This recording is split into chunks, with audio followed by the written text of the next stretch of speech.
chose et puis elle me dit, «On aura un meeting avec tous les CEO, chez qui j'ai investi et j'aimerais que tu viennes». Puis moi, j'étais là en mode, «OK». C'est genre à Paris. Après, elle me dit: «Non, c'est, sur l'île de la Réunion». Et j'étais genre là: «Ah ouais!» Et je dis: «Dans combien de temps?» Elle me dit: «3 semaines». J'étais là: «Oh!» Après, elle me dit: «Tu viens?» Je disais: «Ouais, tu sais, j'ai pas vraiment préparé le budget pour ça, tu sais?»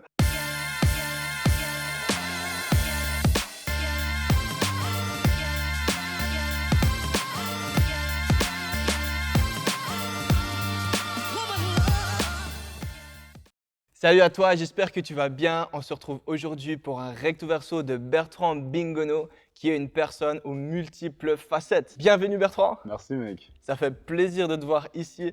je suis hyper heureux. Tu as tellement de choses à dire et pour les personnes qui ne te connaissent pas, tu es quelqu'un de passionné, de audacieux. Tu es entrepreneur, tu as cofondé ta propre entreprise dans le domaine digital, événementiel, tu es Yes. orateur, tu es passionné de mode. Mmh. Et du coup, on va découvrir un petit peu tes highlights, tes victoires, mais également ton backstage avec les défis qu'il y a derrière. Yes. Est-ce que les gens ne connaissent pas forcément de toi juste sur ton Instagram ou ce qu'ils te voient de l'extérieur? Yes.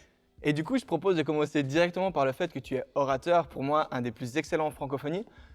Tu as parlé devant plus de 300 scènes, je crois, allant d'une dizaine de personnes à plusieurs milliers. Je suis curieux. Est-ce que tu es un orateur né? Comment s'est passée la première fois? Oh purée, j'aimerais tellement filmer ce que tu viens de dire, l'envoyer à moi il y a 10 ans. Il rigolerait encore plus que moi. Alors non, je suis clairement pas un orateur né, ça c'est sûr que non. En fait, j'ai grandi avec des gros problèmes d'articulation et des gros problèmes de bégaiement. Et du coup, lorsque j'étais petit, j'allais régulièrement chez l'orthophoniste. Elle m'aidait à articuler, à mieux parler. Et elle savait jamais vraiment si je pourrais m'en sortir au niveau de la communication. Et puis quand j'étais petit, genre les exposés, tout ça, c'était ma hantise. C'était un truc de fou. Et en fait, ma première prise de parole en public, c'était il y a 10 ans, quasiment jour pour jour, parce que c'était le mois de novembre. Et puis, on avait organisé une conférence avec ma première association. Je l'avais créée avec des potes. Et du coup, j'ai voulu inviter les gens que j'aimais. Il n'y en a pas beaucoup qui sont venus. Et l'un de mes meilleurs potes est venu et puis il m'a écouté parler. Et à la fin de la soirée, on se retrouve dans le train. Puis j'ai posé la question, mec, du coup, c'était comment, tu vois? Et puis je vois, il me regarde pas vraiment, tu sais, il évite la réponse. Et j'étais en mode, mais c'était chaud à ce point. Et puis il me dit, c'est mort. Genre, il faut pas du tout que tu continues. T'as zéro talent dans ça. Et ça m'a genre grave choqué, tu vois. Pas grave choqué parce que j'étais surpris de pas être bon, mais que mon pote me dise ça. Tu sais, quand un meilleur pote t'encourage pas, ça veut dire que c'est mort. Et en fait, quelques mois après, mon pasteur, donc mon premier pasteur, il nous invite dans une église qui inaugure sa salle et tout, une énorme salle. Et puis, il nous demande d'aller avec lui, puis d'aller écouter l'orateur invité. C'est un guest hyper connu en francophonie qui s'appelle Mamadou Karambiri. Et du coup, j'y vais. Moi, c'était le début de ma foi, j'y connais rien, tout ça. Et j'arrive dans cette église et c'était dingue, c'était énorme. Et puis, je captais pas ce qui se passait, mais j'étais assis et je me disais, waouh, en fait, c'est vraiment dingue parce que quand tu travailles fort et que tu as un cœur pour Dieu, mais en fait, tu peux bénir de plus en plus de gens. Et je disais, mais si un jour, je pouvais moi aussi parler sur une scène comme ça. Bref, le temps a passé, 5 ans ont passé, et là, j'ai commencé à m'améliorer. Et 5 ans après, en fait, lorsque j'ai changé d'église, je venais de finir mon bac, et puis il me fallait une église plus proche de chez moi, ben, je cherche une église dans la région, et je revois en fait cette même salle, dingue. Et moi, je viens à la base juste pour m'asseoir au fond, et puis juste écouter.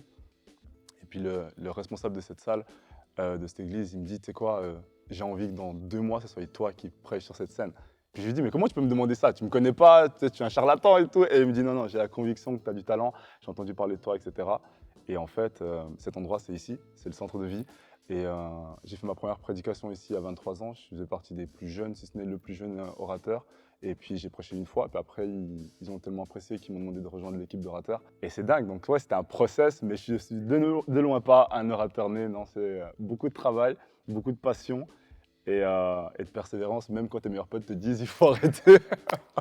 Yes. C'est assez fou ce qui t'a motivé, j'ai l'impression, c'est l'impact que tu pouvais avoir pour les autres Mhm. dans ce processus. Les gens pensent que si tu veux être un bon communicateur, il te faut une scène. Non, il ne te faut pas une scène en fait, il te faut juste une personne qui a envie de recevoir quelque chose de toi. Et le truc, c'est que quand j'avais invité mon meilleur pote, sur la scène, j'avais foiré. Parce que j'avais loupé donc, parce qu'il y avait beaucoup de gens, c'est stressant, c'est un art en fait de parler devant beaucoup de gens. Mais quand j'étais à table, on allait boire un verre, souvent je me mettais à parler tout d'un coup de la foi et ils écoutaient les gens et je comprenais pas, je me disais mais pourtant je suis nul. Et en fait ils me disaient mec ça m'aide tellement, ça me booste tellement, ça m'inspire. Et j'ai commencé à réaliser, en fait, il ne s'agit pas juste de moi. Il ne s'agit pas juste de mon titre. Il ne s'agit pas juste de ma position sur la scène. Il s'agit en fait de réaliser que Jésus, il dit que tu es la lumière du monde.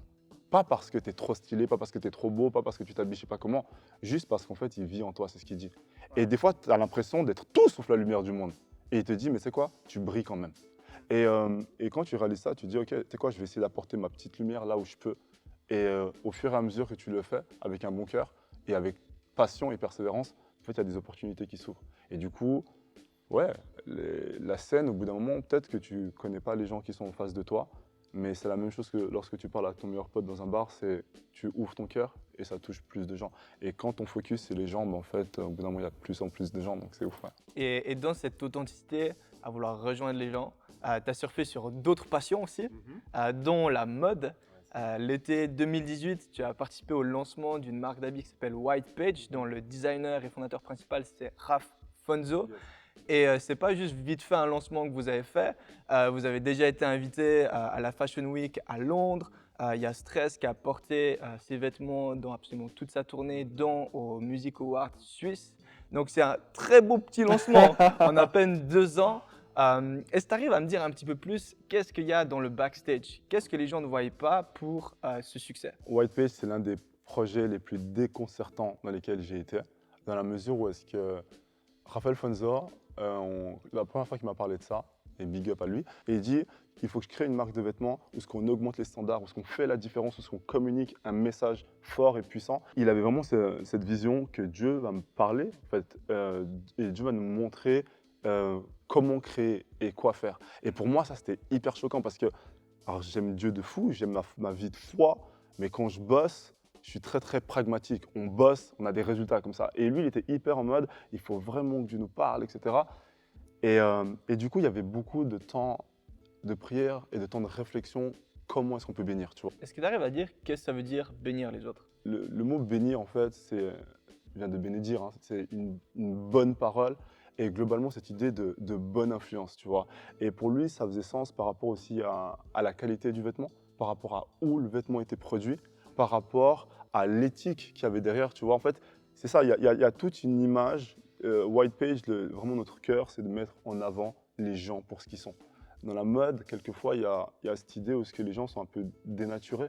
Finalement, les gens souvent qui défilent, c'est des cintres humains, si tu connais un peu de l'industrie de la mode. Et il avait vraiment à cœur de changer cette perception-là, de mettre en valeur les gens. Et du coup, je me rappelle qu'il arrive la première fois avec ce vêtement, le boulette en fait.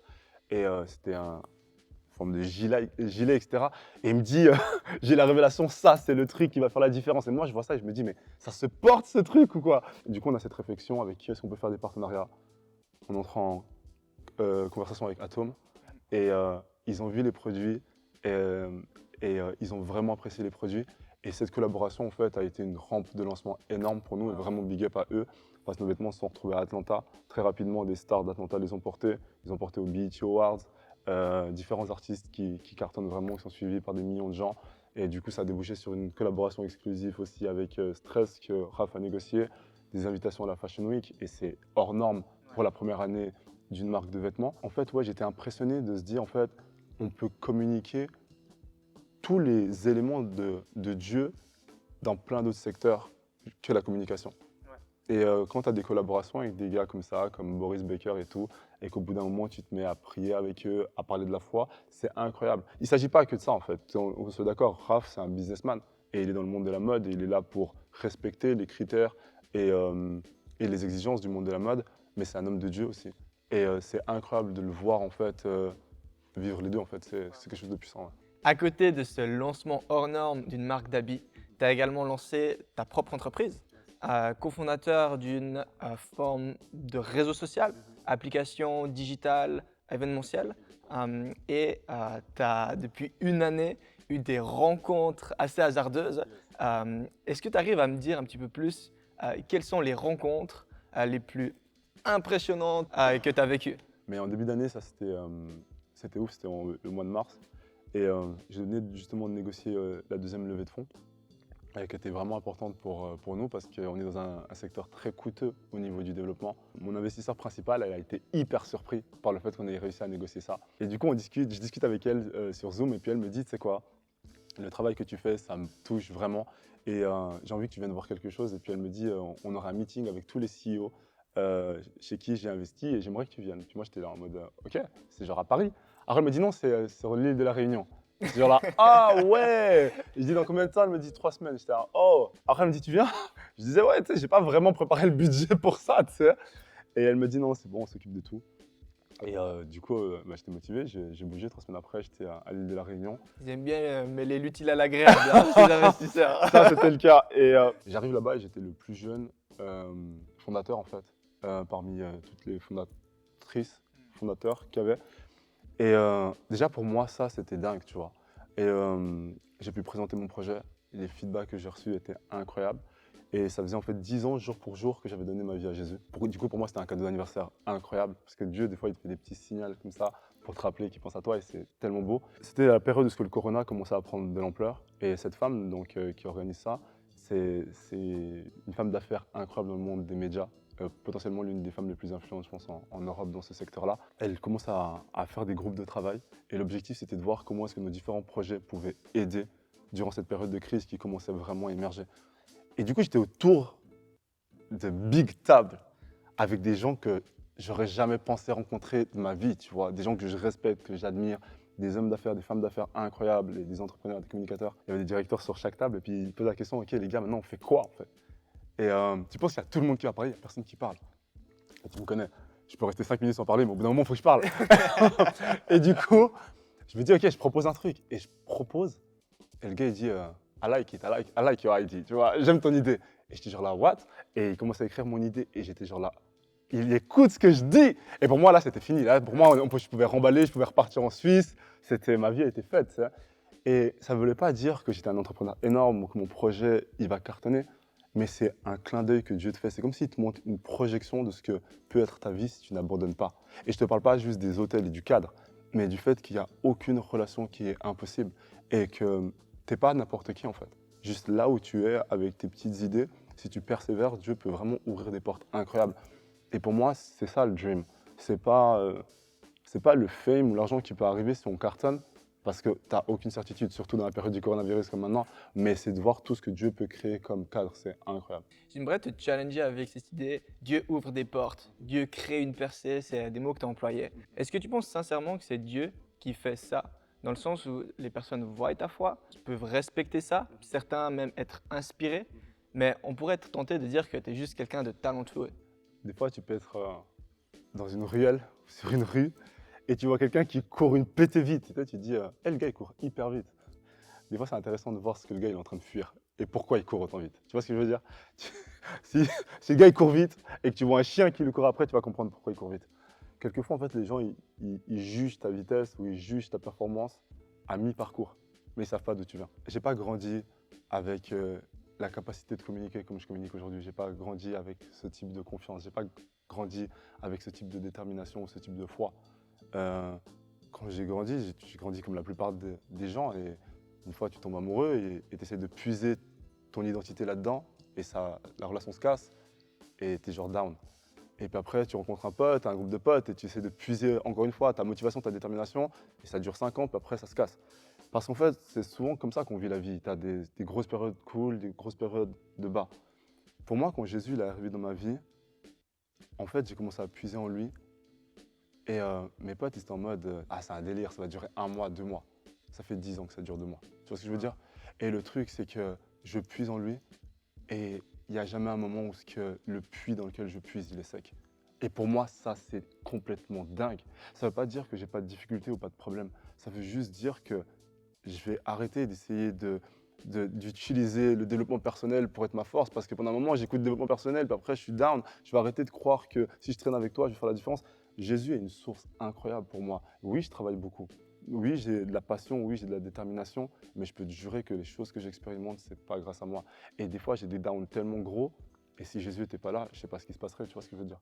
T'as pas besoin d'être chrétien pour faire la différence dans un domaine, mais par contre, je pense que si tu veux, si tu veux tenir sur le très très très long terme, quand ça monte, comme quand ça descend, tu as besoin d'un équilibre qui est supérieur à toi-même, à ton argent, à je porte tel nom de famille. Tu as besoin de Dieu. Et moi, en tout cas, j'ai besoin. Et même quand tu es tout en bas et que tu crois que tu ne vaux pas la peine, pour lui, tu as toujours de la valeur. Je te parlais d'une expérience que j'ai vécue qui m'a vraiment surpris. Et quand je dis surpris, c'est que j'étais pas prêt. C'est en 2017.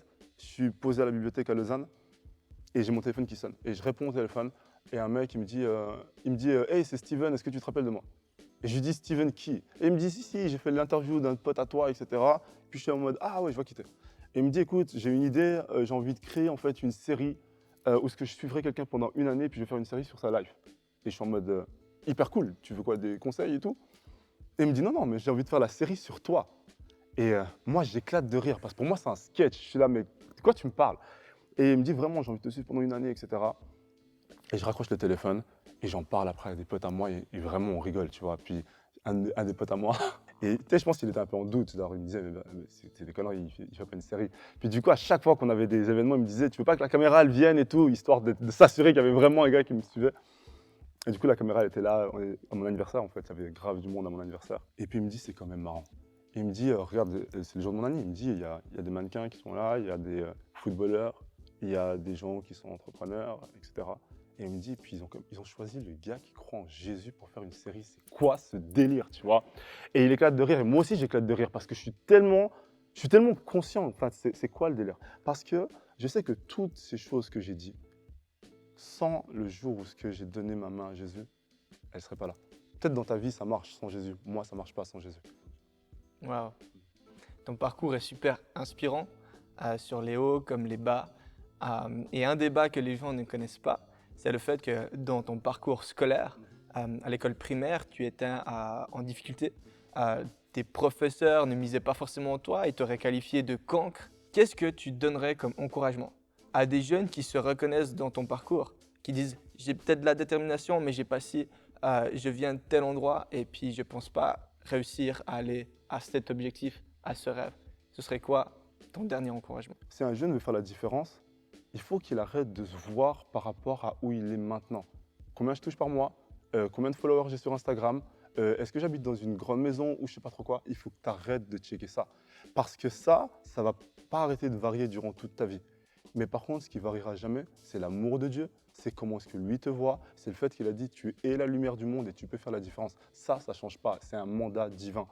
Et quand tu vis avec ça, peu importe ce qui se passe, tu peux tenir le coup. À toi, si tu regardes la vidéo, fais juste un truc. Vraiment, tu finis la vidéo, tu prends une feuille blanche. Je parle tout le temps de la feuille blanche, les gens ne respectent jamais ça, c'est un truc de fou. Tu prends une feuille blanche, tu pries 30 secondes, une minute, tu demandes à Dieu, parle-moi s'il te plaît, parle-moi sur les choses que tu veux que je fasse. Tu les écris sur cette feuille blanche et tu commences à prier. Des fois, les gens ils me disent, mais j'arrive pas à prier, je sais pas à quoi prier. Ben, écris ça sur la feuille blanche et prie ça chaque jour et demande à Dieu, aide-moi à commencer ce projet, aide-moi à commencer à aimer les gens de telle manière. Prie par rapport à ça et avant même que tu réalises, les choses que tu auras écrites, elles vont commencer en fait à écrire ton histoire. Parce que c'est ça que Dieu il fait en fait. Dieu il te donne un rêve, pas pour que le rêve ça devienne ton Dieu, mais pour que le rêve il te conduise encore plus proche de lui. Et je crois que ça commence juste maintenant. Attends pas demain, après-demain. Les oppositions elles vont pas bouger. Il y en a des, ils disent ouais mais j'arrive pas à cause de mes parents, à cause de ci, à cause de ça. Si tu n'arrives pas aujourd'hui, tu n'arriveras pas dans 20 ans non plus. Et commence maintenant. Et je pense pas être le big boss pour te donner plein de conseils, mais je pense que ça fait la différence de commencer maintenant et de vivre pour un mandat plus grand que toi-même. On arrive à la fin de ce recto verso et j'aimerais simplement te remercier pour l'authenticité que tu as fait preuve aujourd'hui. C'est une qualité qu'on ne voit pas tellement sur les réseaux sociaux ou sur Instagram, on montre que ce qu'il y a de meilleur. Et là, tu as vraiment montré le parcours, les défis, l'évolution qu'il y a derrière et j'espère que ça va en inspirer plein. Et si toi maintenant tu as des questions très concrètes, pose-les en commentaire et on va faire en sorte que Bertrand puisse y répondre. J'espère que ça t'a encouragé personnellement, n'hésite pas à partager et on se retrouve à la prochaine. Ciao. Ciao.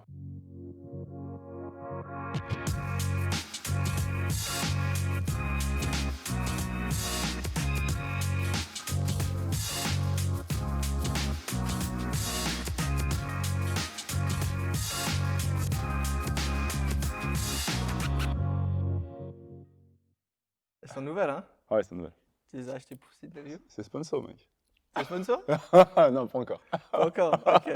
On va essayer de faire des plans. Mike, si tu nous Mike et Nike. Si tu nous regardes, sache qu'il y a Voilà. Shine Fils qui a débarqué. Amen.